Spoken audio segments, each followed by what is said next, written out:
السلام علیکم ورحمۃ اللہ وبرکاتہ نحمده ونصلی علی رسولہ الکریم اما بعد۔ آج کا سبق سن لیجئے۔ آج کے سبق کی سرخی ہے نماز سے دوستی کیجئے، پارٹ نمبر 57۔ حضرت ابو ہریرہ رضی اللہ تعالیٰ عنہ سے روایت ہے کہ رسول اللہ صلی اللہ علیہ وسلم نے ارشاد فرمایا، اگر لوگوں کو اذان اور پہلی صف کا ثواب معلوم ہو جاتا اور انہیں اذان اور پہلی صف قرآن اندازی کے بغیر حاصل نہ ہوتی تو وہ ضرور قرآن اندازی کرتے۔ صحیح بخاری شریف میں یہ حدیث ہے۔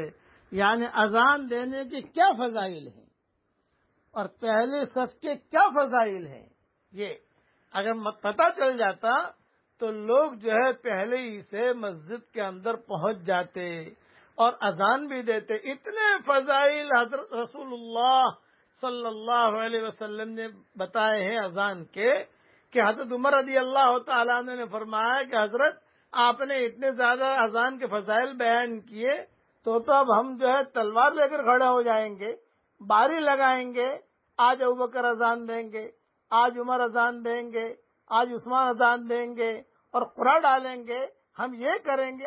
آپ نے فرمایا عمر یہ بات نہیں ہے، ایک زمانہ آئے گا کہ غریب سے غریب آدمی مؤذن ہوگا۔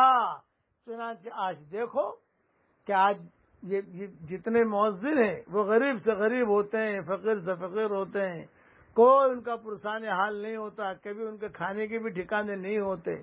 پہلے آدمی آتا ہے پہلے صف میں نہیں بیٹھتا، آخر صف میں بیٹھے گا۔ ارے بھی پہلی صف میں جا کر خالی آپ پکڑ لو، بیٹھ جاؤ، اللہ تعالیٰ کو خوشی ہوگی، پہلی صف آپ کو ملے گی۔ اس لیے مسجد میں جا کر اب تو مسجد کچھ کھلنے لگی اور اللہ تعالیٰ کھلی رکھے عافیت کے ساتھ، پہلی صف کا بھی اہتمام کیجیے اور یہ حدیث ذہن میں رکھیے۔ اسی طریقے پر مائیں بہنیں بھی اپنے گھروں میں نماز کا اہتمام کریں، اہتمام کے ساتھ مائیں بہنیں نماز پڑھیں، اپنی بچیوں کو نماز پڑھائیں، اپنے بچوں کو نماز پڑھائیں۔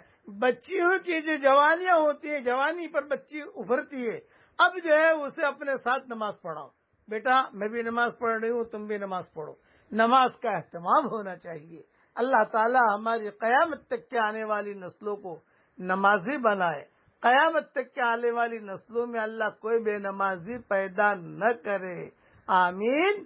وآخر دعوانا ان الحمدللہ رب العالمین۔